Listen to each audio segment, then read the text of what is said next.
So today we're joined by Dr. Meenal Viz.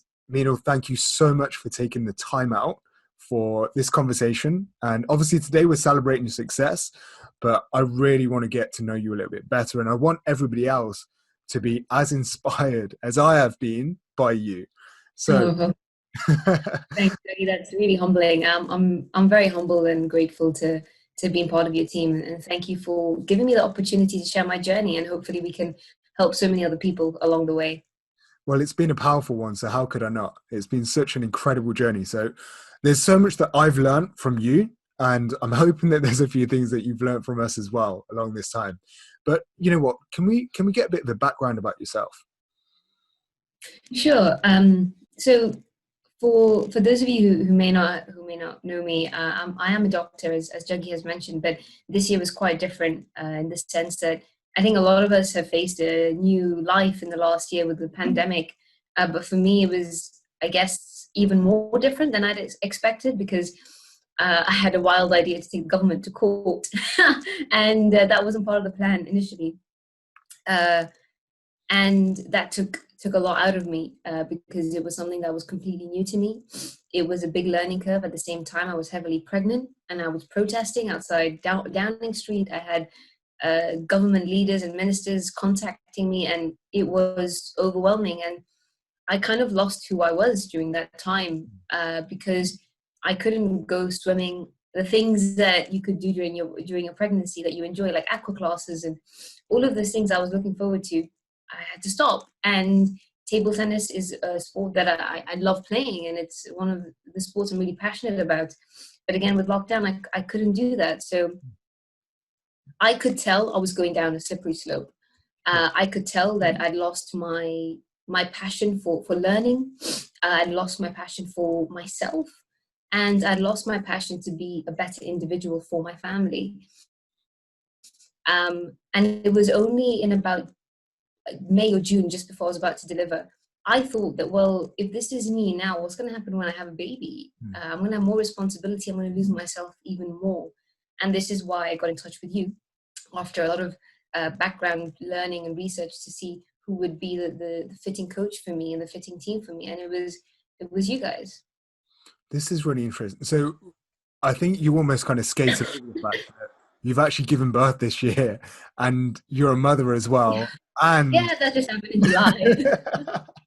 so you've got a newborn in the household and you're taking the government to court and you forgot to mention that you were just in Vogue magazine earlier this year as well. Oh yeah, I feel that like you too. always forget. And I think that's just an incredible achievement. But I think that's your humble nature coming through, that you don't kind of brag about all the things that you do. I'm pretty sure that was it? I wouldn't say. Hmm, I wouldn't say it's my humble nature, Dougie. I would say it's my parents' Indian Desi, side coming out saying that it's still not good enough. not that- You're on Vogue, so what's next now? Like that's what it is really. And yeah. I am guilty of having that mentality that I haven't been very good at celebrating my successes. And I know for a fact that came up during the journey as well. But I'm pretty sure it was like just earlier this week when we talked, and you were like, "Yeah, I was on Piers Morgan this morning having a chat with him about politics," and I was like, "Okay, what time is that? Oh, 6 a.m. in the morning." Okay, so that's cool, and probably like breastfeeding and being a mother and all that sort of stuff on top of it. So, but no, this is really interesting. Like, it's important that we kind of bring an awareness to this because your success has been so amazing on a physical level. Like, we're talking physical level now. The measurements have just been insane. How much body fat you've reduced. I think on a physical level, your ability to do more, your energy levels, even your capacity to exercise and recover.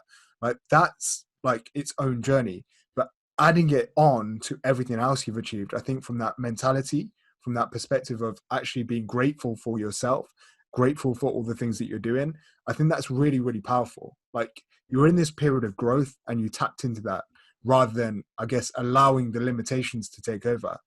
And it was interesting. Our first kind of communication about you being coached was before you gave birth, which is really I've never had that before. I've never ever had that. Normally people wait until there's a bigger problem to go and tackle it, but it was almost preemptive in your case. Well, the thing was, Juggy, is that I noticed my transition between being a student, being single, and then being married.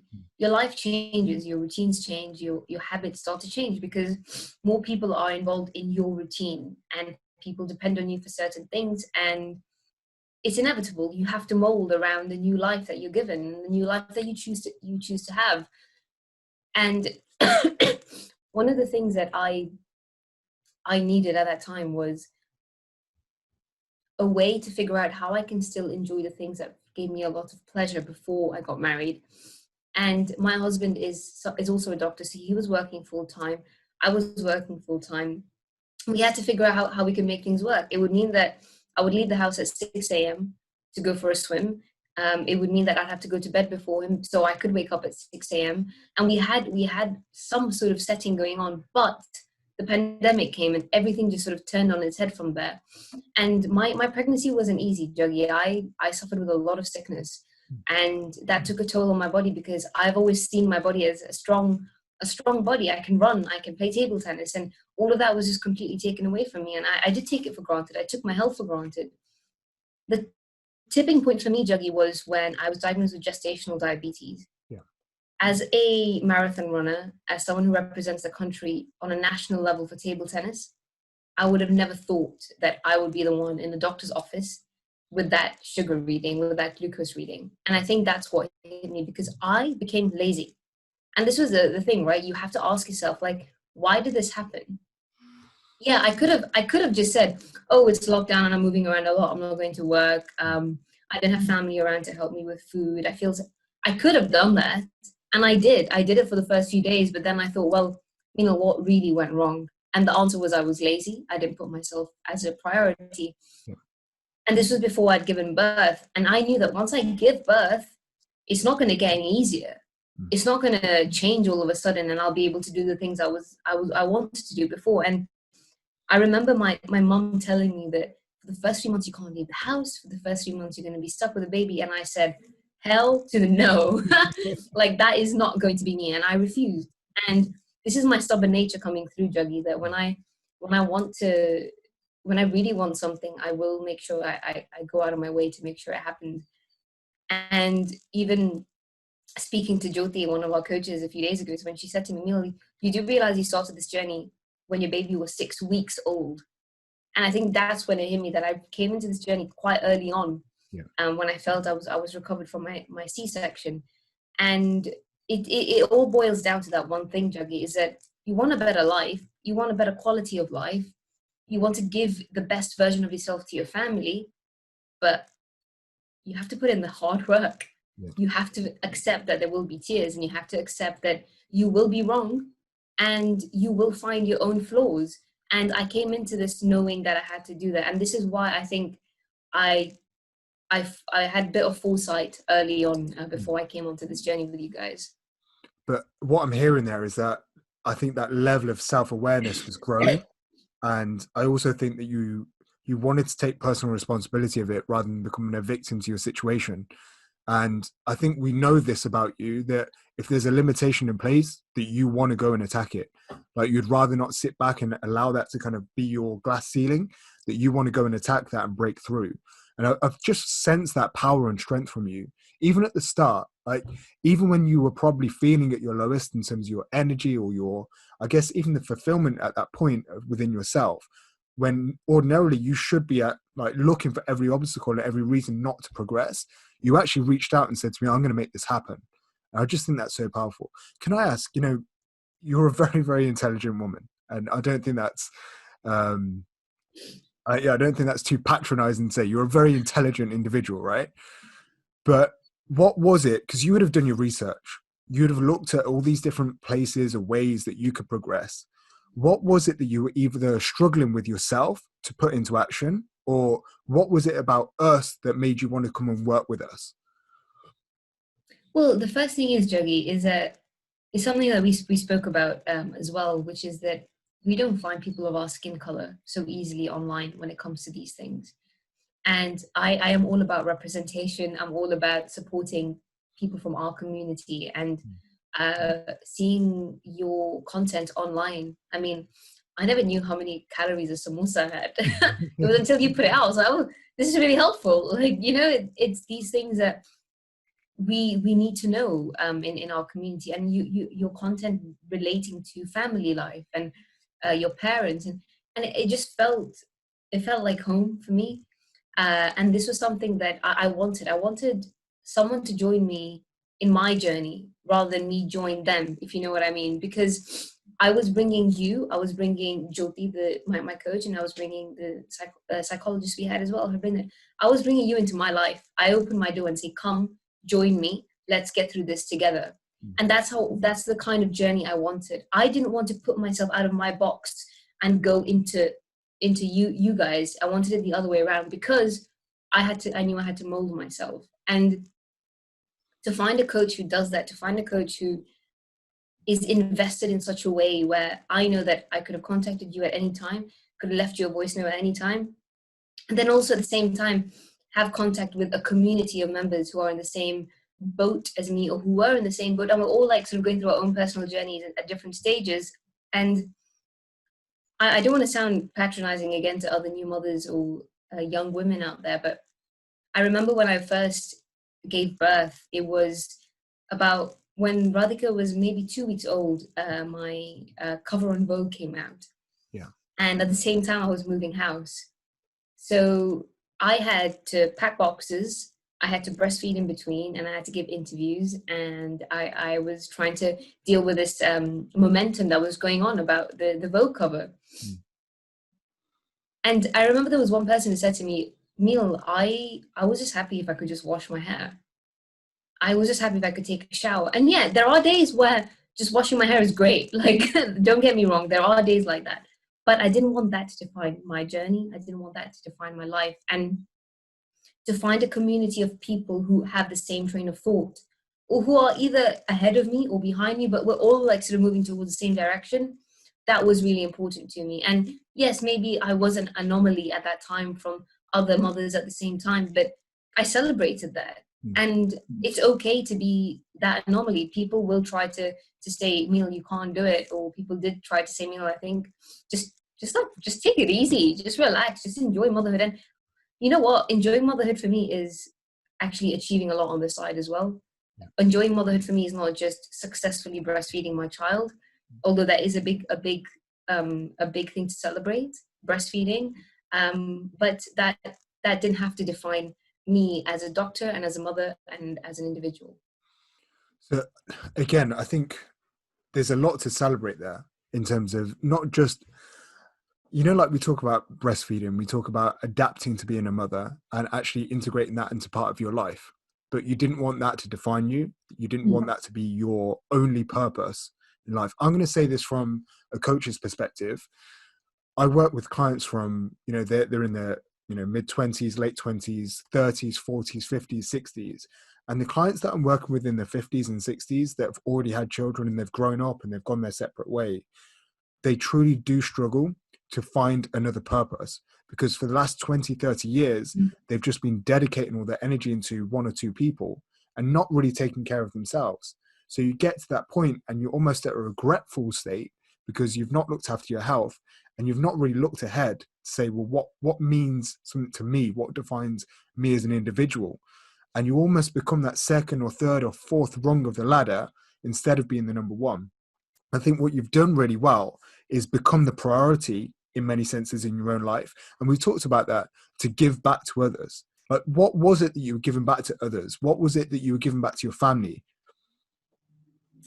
Well, Juggy, I think that if you want to keep other people happy, then it can only happen if you have a sense of satisfaction with who you are. Even as a couple with Nishant and I, the mantra that we have is that we don't depend on each other. We're not sort of codependent that if Nishant's happy one day, then that means I'm happy. Or if he's having a bad day, means actually, no, we, it's like a pendulum swing. It oscillates back and forward, back and forward. I'm not fully dependent on him for my happiness, and he's not fully dependent on me on my happiness. And this is one of those things that can turn into a really dangerous spiral, that if you don't find a purpose outside your marriage or outside motherhood, you lose yourself. And we don't have to lose ourselves. And we're taught, especially in our communities, that I've been told so many times, Dougie, you have to make sure that you're breastfeeding. Every single feed has to be a breastfeed for the first 6 months. Like, no, like, excuse my language, but no, like, this is not the life I want to lead, because I know that if I did that, I would go crazy. Yeah. It would mean that I can't go play table tennis. It means that I can't go for my walk, and I would be very resentful. And I've seen my mother go through that. My mother had to go through that because she wasn't aware that she could use her voice, and she wasn't aware that she was capable of using her freedom.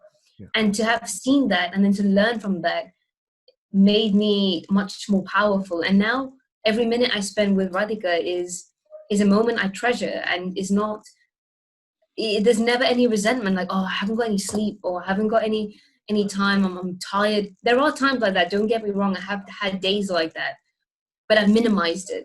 Yeah. Because it's inevitable. You will have that as a new mother, don't get me wrong. I mean, the first call we had, Juggy, I was breastfeeding and I was crying. Yeah. And I'm not saying that didn't happen again, because I have called you again and I have cried. But I've minimized the damage that could have happened if I didn't put myself first. And because I saw so many women in my family go through it, I've seen so many women in our community go through it, I took that action very early on. But this is so important, because I think we do see, you know, the generation above, or even a couple of generations above, I feel like sometimes we're just repeating the cycle, but in slightly different ways, you know. And we do need to break that cycle, and we do need to change that narrative. We don't need to just be singular in our focus. So, for example, my mother, I don't think she actually got the ability to continue her studies after she got married. She was married when she was 17. So it wasn't that she was going to go back to school and do her A levels and then go to university. It was like, well, now you're a wife, and then 2 years later she's a mother. So it's really easy for her to fall into that kind of pattern of, well, you're a mother first and everything else second. And I think it's so powerful just hearing you. And I actually think it's quite inspiring, if other people are hearing this too, that you are saying that you've got your own purpose in life as well as being a mother, and that doesn't detract from anything. Just going back to my own mother's life, for example, I was thinking about it yesterday. I don't think she's ever done anything for herself in the 27 years I've known her. And I mean, she's still like the most amazing woman I know. But I'm not as strong as her. And I'll be honest, I'm not as, I'm not made of what she's made of. I need to give something to myself in my life, because it's a case of, Juggy, it's a case of understanding patterns. Yeah, maybe I'll be able to do 1 year without, maybe 1 year, 2 years, 3 years, I'll be able to get on with it, be fine. But the impact that this can have mentally on you in 5 years or 10 years time is quite detrimental. And because I guess my medical background does help as well, because I have seen it in my patients and I have seen it in my family. But this journey that I've been through with you guys was not a case of 3 months and that's it. I knew that this was going to help me in years to come. And this is why I decided to take the step to join your team. I'm sure that everybody will listen in now thinking, well, what have we done? Like, first of all, how did we actually help you in the first place? What sort of things did we put in place for you? And it'd probably be good to hear that from your perspective.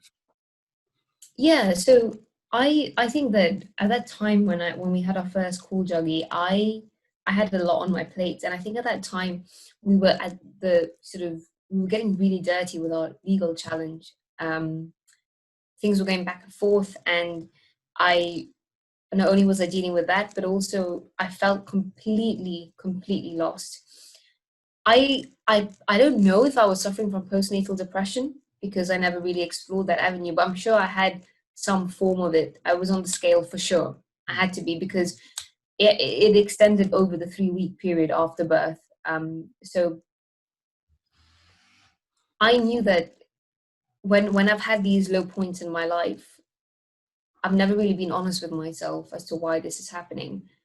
And it was a pattern I felt that it is a pattern that I've seen before in myself. But I think I just got fed up. I just thought to myself, well, if I'm going to be at home for the next 9 months with my baby, how can I make it the best 9 months of my life? How can I make it the most memorable 9 months? How can I make it 9 months to look back and celebrate and say, oh, look, Radhika grew up, but Meenal also did X, Y, and Z. And Meenal did did something for herself as well.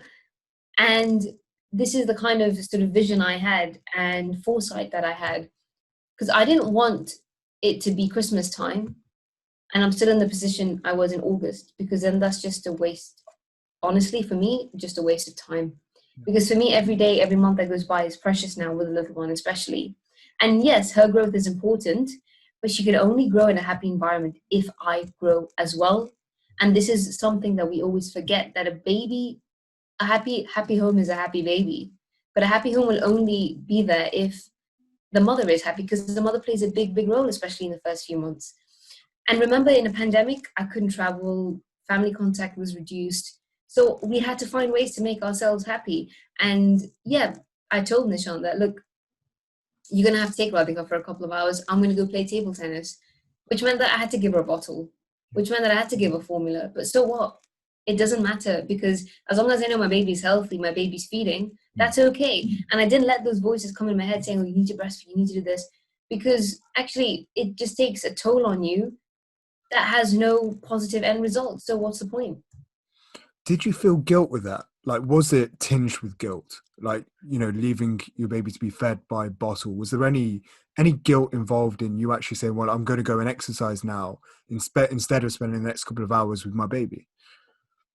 I would say, Juggy, that, and I don't want to come across as really cold, but I just knew that my whole life is going to be like this, Juggy. Yeah. I'm going to have more kids in the future. I'm going to have a baby who's going to grow up and may not be able to have dinner with me at times, because I may be in a meeting or I may be doing something else, and that's going to happen. Yeah. I didn't feel guilty that she had to take a bottle. I didn't feel guilty that I left her with my husband. I felt guilty that maybe my husband wouldn't be able to cope because it's difficult with a newborn, and sometimes they don't feed very well with somebody else. That's what affected me. But those evenings when I went out to play table tennis, despite being exhausted from the exercise, I came back with such a new energy. I could stay up till 2 a.m. no problem. Like, it was great, and I enjoyed those hours with Radhika because I had new energy inside me. I wasn't in a rut like I was, and this is why that guilt, that feeling, was almost non-existent anymore, because I knew the impact it was having when I was giving to myself. I asked that question because that is one of the feelings that come up the most, especially when we're working mothers. So, for example, pre-COVID world, when one of our clients had a newborn, was really fearful of leaving the newborn. The creche, not a newborn actually. She was a good, like, 1 or 2 years old. Didn't want to leave her in the creche because obviously there was that thought process of, well, I should be with my baby at all times. And it is something that does come up for a lot of people, and it becomes one of the obstacles to actually put themselves first, to get in the exercise that then gives back to you, that makes you flourish, makes you actually thrive. So it's amazing to hear that you did have that thought process, but you're actually thinking past it. So you were thinking, well, actually, if I take this 1 or 2 hours, I'm going to be able to give way more back to my family and to my child. And it's important for people to hear that. And I just want to add to that, Juggy. It wasn't. I mean, I'm saying it now as if it was really easy. It wasn't like that the first couple of weeks. Yeah. The first couple of weeks, I did have that guilt, but then when I reflected on it, and this is the thing, right? It's about being honest with yourself. When you're feeling a certain way, ask yourself why, and then when you reflect on it, you start to understand. Well, you start to sort of make these pros and cons lists in your head. Well, these are the pros and these are the cons, and then once the pros outweigh the cons, like, it should be no question. So I did go through that at the start, but for anybody else who's going through the same thing, it's just a case of being honest with yourself. Like, actually, why are you feeling guilty? And are you benefiting from leaving the house? And if you are, do it. Like, it's going to be painful the first few times, but then after that, the benefits from that is just so invaluable. Absolutely.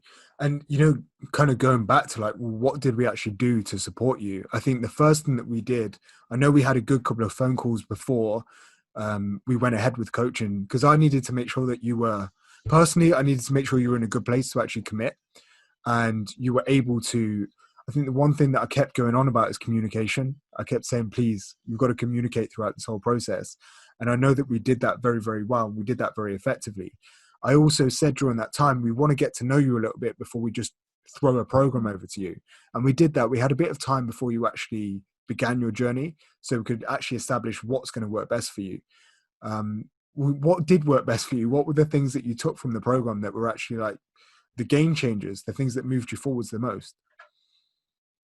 I think one of the biggest issues I had at the start was I wanted to achieve 100 tasks a day, and it almost became a tick box exercise. There was no meaning to those tasks. There was no value to the tasks. It was just almost doing it for the sake of doing it. And I never really immersed myself in and enjoyed the process of doing what I love doing, which is whether it was doing a podcast, whether it was going for a walk or doing my exercise.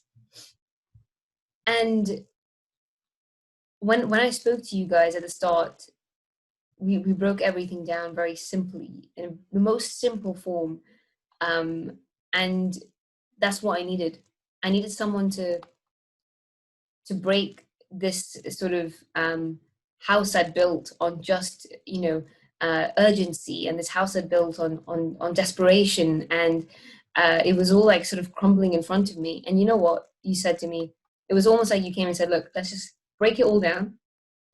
We've got the base here. Let's build it from scratch.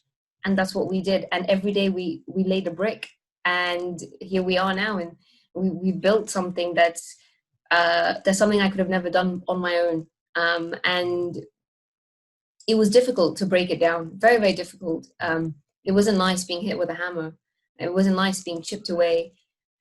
But again, sometimes you have to be hit really hard to reshape again. And the question comes down to, Juggy, is that the question I always had was, what would I enjoy most? Learning how to jump or learning how to land?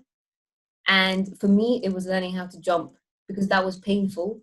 That was where I learned the most about myself. And the landing was great. We're here, I've landed, but I still feel I've still got so much more to learn, and I can jump a lot higher now, thanks to you guys who've given me the confidence to do so.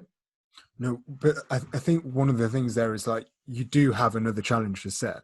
And I think once we get to this point in somebody's journey, we need to know what that next thing is. We need to establish it, because it's easier to fall back than it is to fall forwards. It's so much easier to fall back. So what we want to do now is, obviously you've got to this position, like being super clear, well, what is that next challenge? So is it maintenance? Is it, going and I don't know, getting involved in a competitive environment again? Like, it's so cool for us to be at this position, but we wouldn't have been here in week one or even month one. I think month one we had probably the most challenges, because you're trying to integrate so many changes at once, or you're trying to understand how to integrate them. And I think that's so powerful to say, well, we're not going to do 100 things today. We're going to do 3 to 5 tasks, and we're going to do them very well. So then the next day you've got the capacity to bring on task number 6 to 10. And I think that's really, really important. As you kind of went through that, it was so good to hear. And I think Yeah. we actually had that conversation as well. Like, are you putting the high priority tasks first, or are you putting those high priority tasks right at the end of the day? And I think at that time you were leaving it to the end of the day when you're probably the most tired, right? Yeah, so I think the next, if we look at the next challenges ahead now, Jogi, for me is having that accountability. Because we talk about building habits into our daily life. And even this morning I thought, well, I don't really feel like having protein in my breakfast. Like, I just felt a bit lazy. But then I thought, well, if I slip at breakfast, then I'll slip at lunch, then I'll slip at dinner. And I slip in my meals, I'll slip in my tasks as well. And within 30 seconds, like, my brain has sort of been rewired in a way that I can make those micro decisions so quickly now. And I can catch myself quick enough to say, no, I'm not going to go down that route, and I refuse to. Again, there will be days where this will happen, and I accept that. But it cannot become a slippery slope where it has a snowball effect. Now, in terms of my next challenge, I am very aware that the pandemic is still about, and I don't want to get my hopes up about gyms opening or table tennis going back on. And this is again going to expectation and reality. My aim now is to maintain what I've lost, and keep it at that level. And I think the biggest challenge for me, because challenges will always be there, and the biggest challenge for me is the accountability. Who am I holding myself accountable to? Because before I was coming to you every week, I was coming to Jyoti. And this is why when we had a chat a few days ago, I said, leave it to me, Juggy, because I want to see if I'm capable of doing this by myself. Yeah, absolutely. And I think that was the biggest thing from my perspective is you could only be in that place if you've taken learnings from this.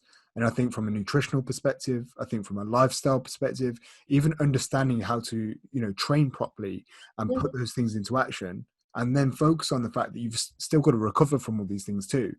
Like, I think they're the areas that you've really grown in. And I think we've kind of educated you in. And I want you to be at that point. So I always say to people at the start of the journey, I want you to get to week 12 and not really need us anymore. Like, not actually need us anymore. That you only come into phase 2 when you're ready to then progress to a completely another level.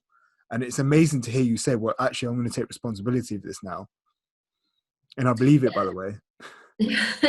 I think that we speak about being a new mother and having a newborn, and how difficult it was. And I did come in. I purposely waited until the 6-week mark, because medically after a C-section you have to wait a certain amount of time.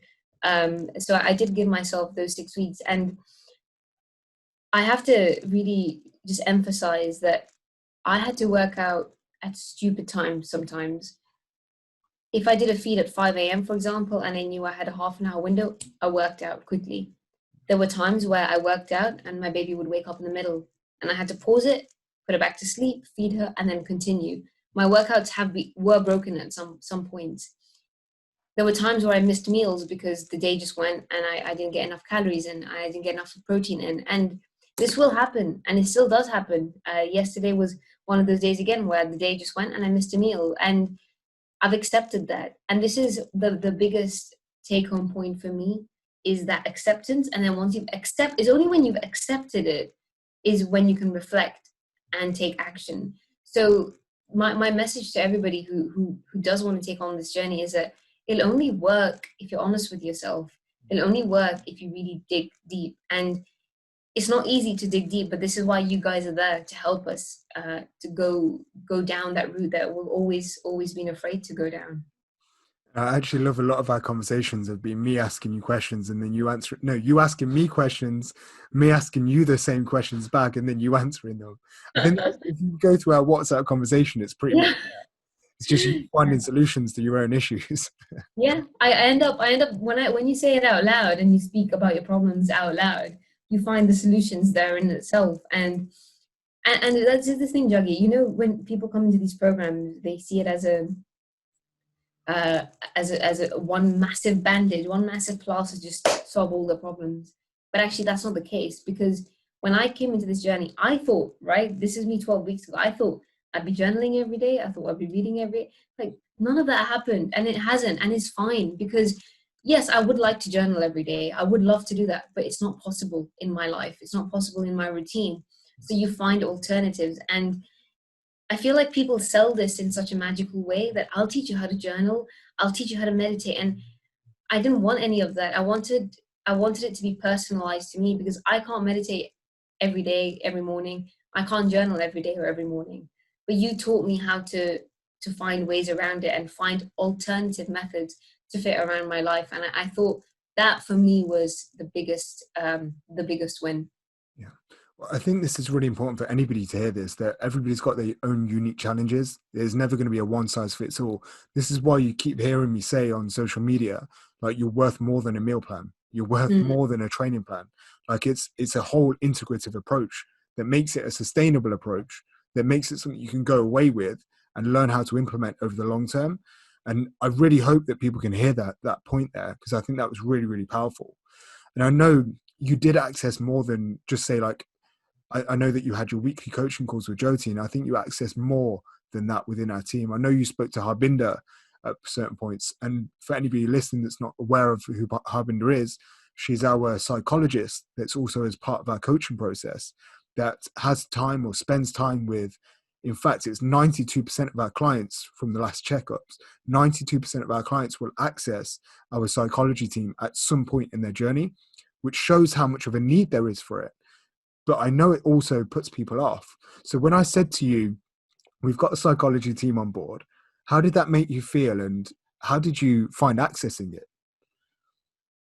I felt very relieved, Juggy, because it meant that I could not only just transform my body or my physical appearance, but alongside that, my brain as well. And this is the thing about our brains, like this neuroplasticity that we have is so incredible. And to be able to see the molding that's happened over the last few months, and the rewiring that's happened with Harbinder has been incredible, because it sometimes just takes someone just to sit down with you and just tell you. You can read as much you want, you can watch as many YouTube videos, but sometimes you need to be held accountable for your actions. And this is what was the biggest thing for me, when Harbinder would come back and say, Meenal, have you done X, Y, Z?